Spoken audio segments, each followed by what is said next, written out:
A vida que você deseja está na mudança que você precisa. Graça e paz a todos. Pastor Wagner Mello aqui para mais um devocional. No devocional de hoje, nós vamos comentar o livro Café com Deus Pai.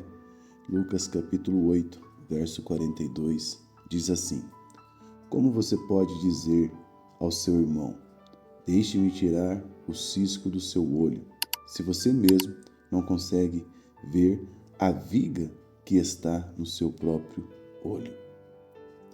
Existe uma história muito antiga que fala sobre um homem que buscava respostas.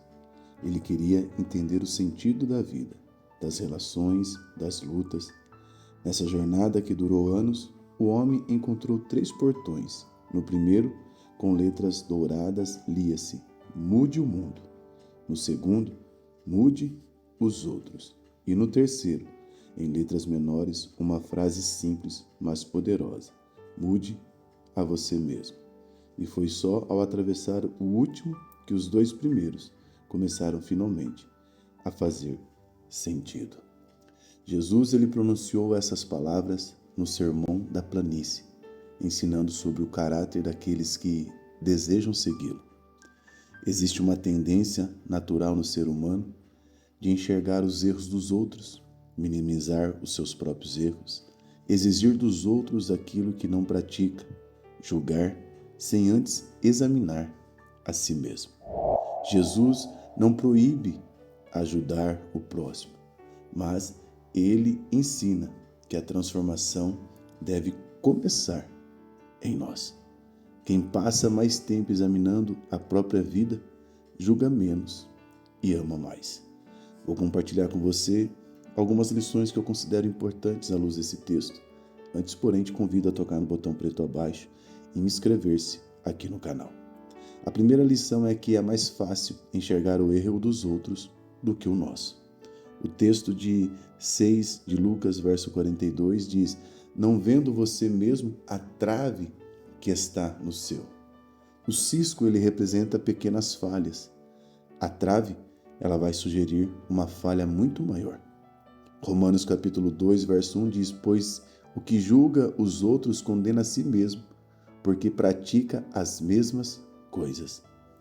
Jesus usa essa ilustração para mostrar que muitas vezes nós somos rigorosos com os outros, somos tolerantes conosco, enxergamos defeitos na vida alheia e ignoramos as nossas próprias falhas.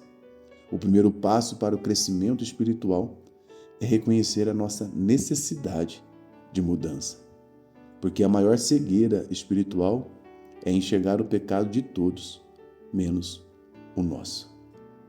Por isso que quando Isaías teve a visão no capítulo 6 do seu livro, ele vai dizer assim: ai de mim, porque a visão de Deus não vai revelar o pecado alheio, vai revelar as nossas próprias mazelas.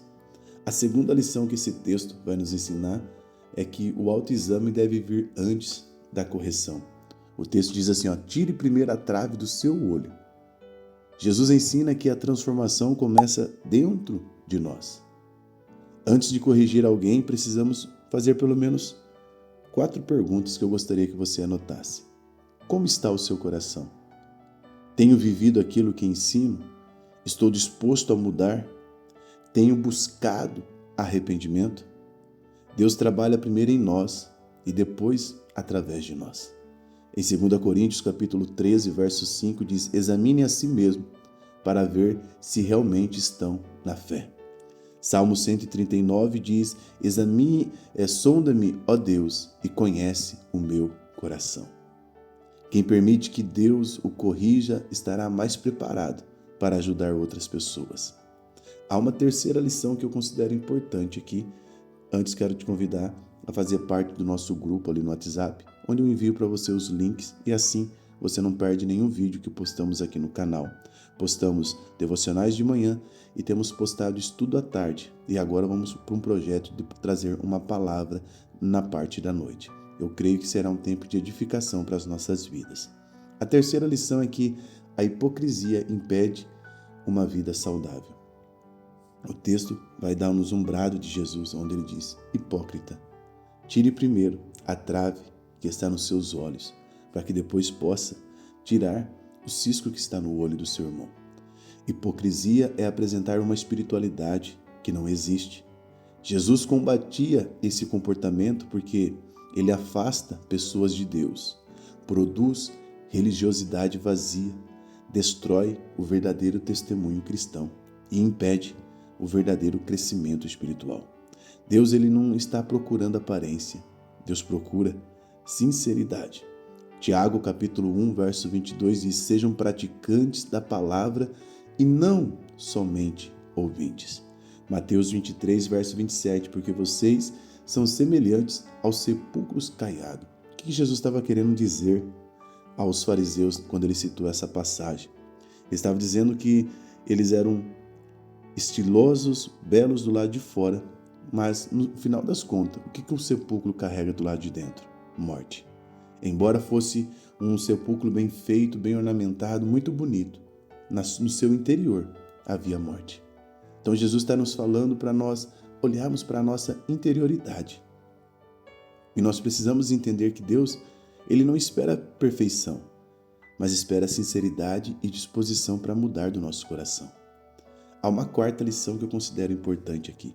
Quem é transformado pode ajudar a transformar outros. Porque aí o texto diz: então você claramente poderá tirar o cisco que está no olho do seu irmão. Em outras palavras, só depois que você faz um alinhamento de vida, você pode ajudar um outro irmão a se alinhar. Você não pode exigir um alinhamento de um irmão se a sua vida está desalinhada. Entenda, eu preciso explicar que quando a Bíblia fala que não julgueis, não é todo tipo de julgamento que a Bíblia está nos proibindo de fazer. Eu sei que esse assunto é um pouco polêmico, por isso que eu tenho um vídeo aqui só explicando sobre isso, tá? Vou deixar ele para você aqui no final do vídeo logo mais. Mas quando a Bíblia fala sobre não julgueis, ela está falando sobre o julgamento hipócrita. Aquele que, onde eu julgo, eu proíbo a pessoa de fazer algo que eu mesmo faço, entende? Então eu estou agindo de hipocrisia. Mas em outra questão, se você analisar o texto, eu preciso exercer um grau de julgamento. Porque o texto diz assim, que muitos virão em nome do Senhor, mas eles serão falsos profetas. Como é que eu vou discernir quem vai ser falso profeta, quem é verdadeiro, se eu não exercer pelo menos um grau de julgamento? Entende? Então Deus aqui, Jesus não está proibindo todo o julgamento. O que está sendo proibido aqui é o julgamento hipócrita. É aquele julgamento onde eu aponto em direção da falha do meu irmão para que as pessoas não vejam as minhas próprias falhas. Compreende? Jesus, ele não disse para nós ignorarmos o próximo. Ele disse para nós ajudarmos de maneira correta. Amém? Eu vou deixar o vídeo que eu estou falando para você assistir aqui, onde eu explico sobre a questão de julgar ou não julgar, tá? E aqui do lado tem o link que vai ser levado ao meu curso Pregadores que Tocam Vidas. Seja parceiro aqui do canal e adquira o nosso material e seja também um obreiro preparado para servir com excelência. Deus te abençoe. Forte abraço.